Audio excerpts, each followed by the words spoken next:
नमस्कार सर्वांना. आणि जे कोणी मला प्रोत्साहन देत आहे ना त्यांना खूप खूप धन्यवाद. तर असाच मला सपोर्ट करत राहा. तर आजचा व्हिडिओ हा ज्वेलरी ऑर्गनायझरवरती राहणार आहे.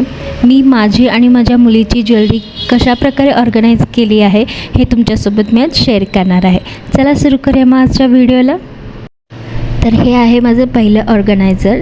तर 12 कंपार्टमेंट्स येतात ह्यामध्ये.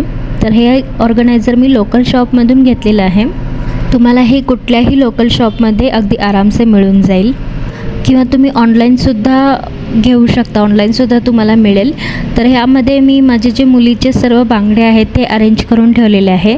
तर तुम्ही ह्यामध्ये काहीही ठेवू शकता, जसं की तुम्ही ब्रेसलेट ठेवू शकता, सेफ्टी पिन्स किंवा नेकलेस, ते सर्व तुम्ही ह्यामध्ये ठेवू शकता. आणि हे दिसायलासुद्धा खूप क्लटर फ्री दिसतं. तर माझ्या ज्या मुलीच्या बांगड्या आहेत त्या ह्यामध्ये परफेक्ट बसल्या आहेत, तर मी ह्यामध्ये अरेंज केलेल्या आहेत.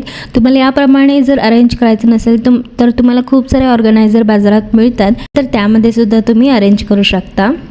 तर पहा, इथं कापडी ऑर्गनायझर आहे, क्लॉथचं आहे हे. तर याप्रमाणे तुम्हाला खूप सारे ऑर्गनायझर मिळतात. आजकाल प्लॅस्टिकच्या डब्यांमध्ये सुद्धा याप्रमाणे आलेले आहेत. तर हे खूप म्हणजे तुम्हाला जितके कंपार्टमेंट्स पाहिजे तितके तुम्हाला मिळतात. 3, 2, 1. तर तुम्हाला तुमच्या बांगड्याची तुमच्याकडे किती क्वांटिटी आहे त्यावरून तुम्ही ऑर्गनायझर बाय करू शकता. तर पहिलं जे मी ऑर्गनायझर यूज केलेलं आहे माझ्या मुलीसाठी, तर ते मी 80 रुपयामध्ये घेतलेलं आहे. आणि हे जे आहे ते मी 120 का 130ला घेतलेलं आहे. थोडंफार किमतीमध्ये फरक पडतो, पण तुम्हाला ह्या प्रकारचे मिळतात. तर ह्यामध्ये मी माझे जे बँगल्स आहेत ते अरेंज केलेले आहेत. तर हे नेक्स्ट जे ऑर्गनायझर आहे हे मी ॲक्च्युली 30 रुपयामध्ये घेतलेलं आहे. हे सुद्धा मी लोकल मार्केटमधूनच घेतलेलं आहे. तर ह्यामध्ये खूप सारी स्पेस तुम्हाला भेटते. तर ह्यामध्ये मी तिचे जे काही हेअरबँड्स आहेत ते मी अरेंज करून ठेवलेले आहेत.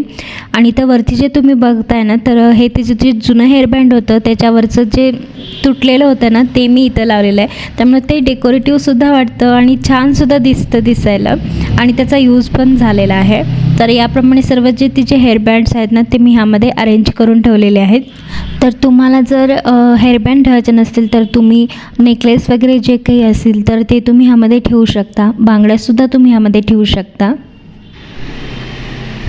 तर ह्या ऑर्गनायझरमध्ये मी माझे सर्व जे टिकले आहेत माझे आणि अनिशाचे ते अरेंज करून ठेवलेले आहेत, जेणेकरून ते एकीकडंच तुम्हाला मिळते. आणि हे डेली वेअरचे जे टिकले आहेत ते नाही आहेत.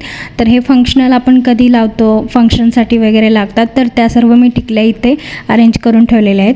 तर अजून जागा होती तर तिथे मी अनिशाचे जे मोतीचे जे हार आहेत ते मी ह्यामध्ये ठेवलेले आहेत. आणि तसंच ते जे काही नेकलेस होते ते सुद्धा मी इथेच ठेवलेले आहे. तर ह्या पाऊचमध्ये तिचे जे ब्रेसलेट्स आहेत मोतीचे वगैरे ना ते मी ह्यामध्ये ठेवलेले आहेत. तर हे सुद्धा ऑर्गनायझर मी लोकल शॉपमधूनच घेतलेले आहेत. तर हे पण मला 30 का 40 रुपयाला मिळालेलं आहे. तर ह्याप्रमाणे तुम्ही लोकल शॉपमध्ये सुद्धा तुम्हाला या प्रकारचे ऑर्गनायझर मिळतात किंवा तुम्ही ऑनलाईनसुद्धा घेऊ शकता. तुम्ही ह्यामध्ये जे तुमचे स्टोनचे बांगडे असतात ना ते सुद्धा ह्यामध्ये स्टोअर करून ठेवू शकता. हे जे ऑर्गनायझर आहे तर ह्यामध्ये सर्व मी अनिशाचे जे काही क्लिप्स आहेत, टिकटॉक क्लिप्स आहेत ते सर्व ठेवलेले आहेत. तर हे 6 कंपार्टमेंटचं ऑर्गनायझर आहे. आणि हे मी जत्रेमध्ये घेतलेलं होतं ऑर्गनायझर.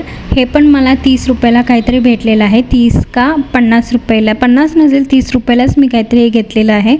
तर ह्यामध्ये सर्व मी सेफ्टी पिन्स, ते जे नॉर्मल जे पिन्स असतात ना ते, तसेच टिकटॉकचे क्लिप्स आणि जे नथ आहेत ना माझे, तर ते सुद्धा मी ह्यामध्येच ठेवलेले आहे. तर हे सुद्धा तुम्हाला लोकल शॉपमध्ये आरामसे मिळून जाईल. आणि इथं साईडला तुम्ही बघू शकता त्यांनी अडकवण्यासाठी सुद्धा दिलेलं आहे, हुक्ससारखं त्यांनी दिलेलं आहे. तर हे जे ऑर्गनायझर आहे हे फक्त मी 10 रुपयामध्ये घेतलेलं आहे. आणि गाडींवरती वगैरे येतात ना प्लॅस्टिकचे वगैरे विकायला, तर तिथून मी हे घेतलेलं आहे. आणि त्याच्यावरती मी अनिशाचं जे हेअरबँड आहे तुटलेलं तर ते लावलेलं आहे. खूप क्यूट दिसत आहे हे बॉक्स आता. तर ह्यामध्ये मला जे जास्त लागत नाही, नेहमी लागत नाही ते सामान मी ह्यामध्ये ठेवलेलं आहे. तर ह्यामध्ये माझे जे काही आर्टिफिशियल फ्लॉवर्स आहेत, गजरा आहे ते, तसेच गंगाऊन ठेवलेले आहे. जे माझे मॅरेजचे आहेत ना थिंग्स, तर ते मी इथे ठेवलेले आहे. आणि त्यानंतर इथं मी जे माझे मॅरेजला मी लावलेले होते क्लिप्स गंगावनमध्ये ना, ते सर्व ह्यामध्ये ठेवलेलं आहे. आणि याच्यामध्ये थोडे स्टोनचे जे इयरिंग्स आहेत ते ठेवलेलं आहे. तसंच कमरपट्टा आहे, बिंदी आहे. तर असं काही थोडंफार जे सामान आहे ते मी इथे ठेवलेलं आहे. खूप तुम्हाला ह्यामध्ये स्पेस मिळतं, तर तुम्ही ह्यामध्ये काही तुमचे जे एक्स्ट्रा जे काही ज्वेलरी आहेत ना, ते तुम्ही ह्यामध्ये स्टोअर करून ठेवू शकता, ऑर्गनाईज करून ठेवू शकता. तर नेक्स्ट जो ऑर्गनायझर आहे, तर हा जो बॉक्स आहे हे सुद्धा लोकल मार्केटमध्येच घेतलेला आहे मी, डीमार्टमधून. तर इथं वरती मी जे टिकटॉक आहेत तानिशाचे खराब झालेले, तर तेच मी डिझाईन करून लावलेलं आहे. त्यामुळे छान वाटतं, बॉक्सला एक लुक येतो. आणि ह्यामध्ये जे काही मला न लागणार आहे, कधीतरच लागणार आहे ते सामान ठेवलेलं आहे. जसे की नीम सॅचेट्स आहेत, नीम पॅकचे, फेस पॅकचे सॅचेट्स आहेत, पुन्हा ब्रश आहे मेहंदी लावण्याचे, आणि ब्युटी ब्लेंडर आहे जे मला कधीतरच लागतं. तर हे सर्व मी ह्यामध्ये सामान ठेवलेलं आहे. तर याप्रमाणे माझे आणि अनिशाचे सर्व ज्वेलरी मी ऑर्गनाईज करून ठेवलेले आहेत.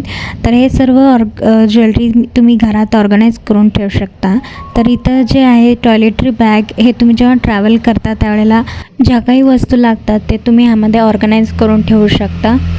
तर ह्यामध्ये तुम्ही कसं ऑर्गनाईज करून ठेवू शकता आणि काय काय तुम्ही ऑर्गनाईज करू शकता, तर हे मी तुम्हाला नेक्स्ट व्हिडिओमध्ये शेअर करेन. तशीच ह्याची प्राईस काय आहे तर सर्व मी तुम्हाला माझ्या नेक्स्ट व्हिडिओमध्ये शेअर करेन. तर तुम्हाला माझा व्हिडिओ आवडला असेल तर लाईक, शेअर आणि सबस्क्राईब करायला विसरू नका. धन्यवाद.